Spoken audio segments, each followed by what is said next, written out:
Today we will do a small experiment using balloons. You will need these things. Let's get started. Fill in the cups with water and label each cup with water, soap, and oil. If the water spills, use the sponge to wipe it. Take the funnel and balloon and fill the balloon with water. Next, tie the balloon and drop it in the cup labeled water. Fill the second balloon with soap. Make sure to tie it and drop it in the cup labeled soap.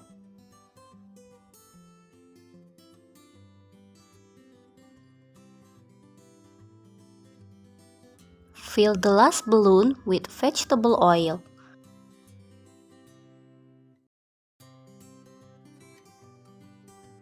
Tie it and drop it in a cup labeled oil. Wow, it's amazing! Do you see that the balloon filled with water and oil is floating? But the balloon filled with soap sank. This is because water, soap, and vegetable oil have different densities, which will determine if they sink or float. That's all for the experiment today. Don't forget to show your best and bye-bye!